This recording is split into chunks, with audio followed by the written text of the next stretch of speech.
It is indeed a momentous occasion today, in that today marks the opening of a 17-week induction training of the Municipal Police Constables, first of its kind in these large numbers. You came at a very opportune time. Opportune, and you heard that just yesterday we had some promotions. Last year in May, 1st of May to be exact, 2017, by way of a cabinet minute and by way of government policy, an assistant commissioner and senior superintendent was appointed to head the municipal police. And that is the 4 entities under the Statutory Authority Service Commission and the 10 under the Public Service Commission. And we were given the mandate to manage the operations and administration of the amalgamation of these 14 entities. As a result, the Cabinet also gave the all clear for an additional ranks of 1,017 additional ranks to the municipal police, which includes 894 constables, of which you are the first batch. So do the maths, right? If you do the maths, it means to say for the next 2 years, we'll be having occasions like these. Before I leave, community policing, put that in the back of your mind. Community policing, that is the backbone of municipal police, reaching out to the public in addition to our functions, speaking, communicating with the public, ensuring that your burgesses are safe and they could walk the streets free. We must have boots on the ground. And when I say boots on the ground, I want to drive it home one time. Right? Boots on the ground means walking the beat in your blue and gray. Right? Hear the color? Blue and gray. Right? We have room for task force. But your uniform, your official main uniform is blue and gray.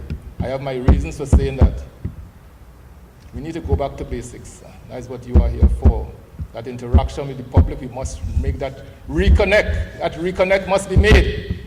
Get that in the back of your minds during this next 17 weeks and take it with you when you leave. So ladies and gentlemen, I want to say a special good morning to you all. Today is a historic day for you new recruits. You all came in at a time when we are getting a new Commissioner of Police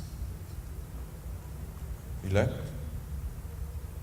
We got a new Minister of National Security, Mr. MP Stuart Young and Gary Griffith. And you all are coming in the right time. I want to congratulate you. And I want you all to give yourself a special round of applause this morning.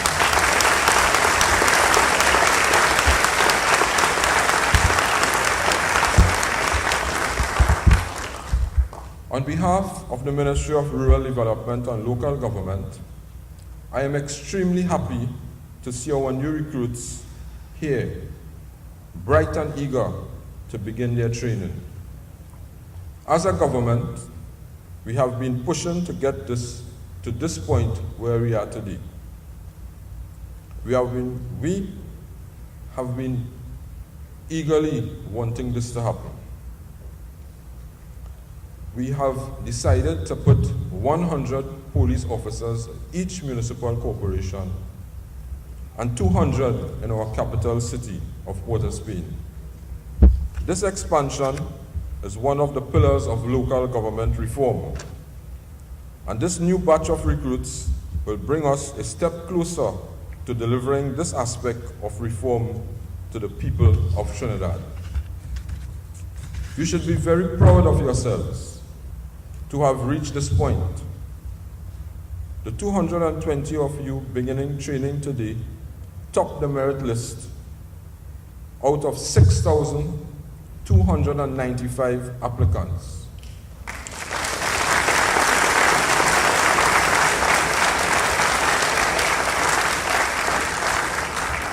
That is 4,390 who applied through the Public Service Commission in February 2017 and 1,905 who applied through the Statutory Authority Service Commission in January 2018.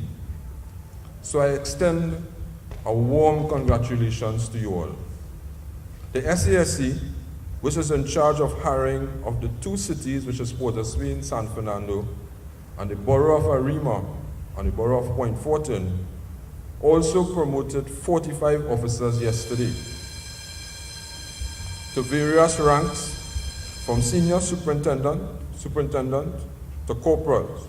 So congratulations are in order for those officers as well.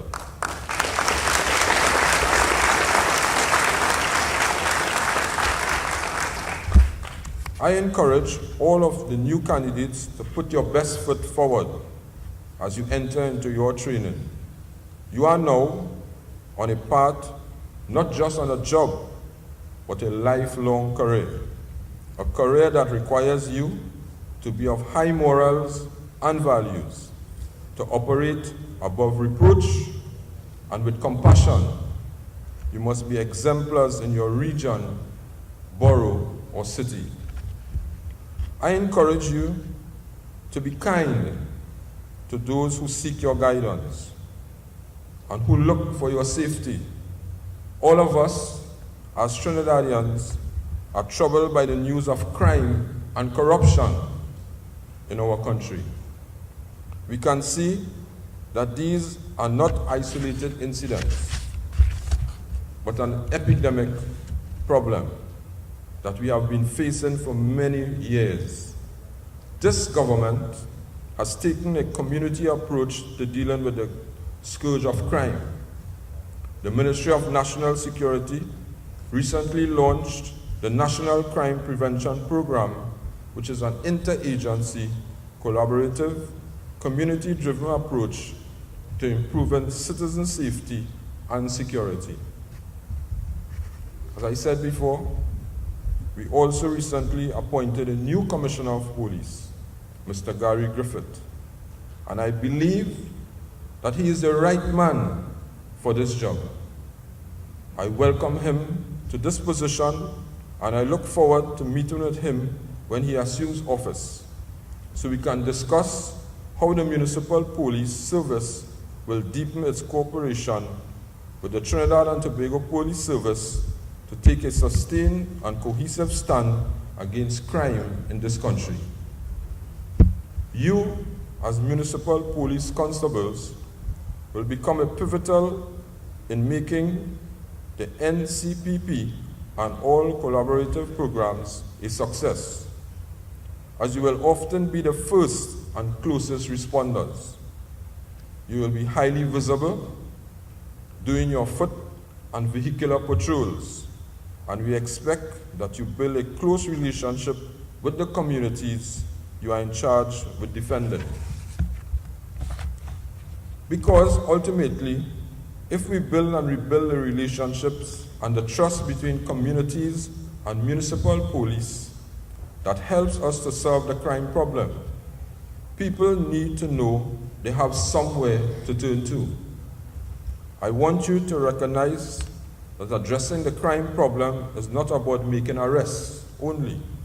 It is about going into the communities that have been forgotten for far too long and becoming youth mentors, treating the single parents with compassion and approaching elders with respect, empathy, and consideration. May God bless our new recruits for the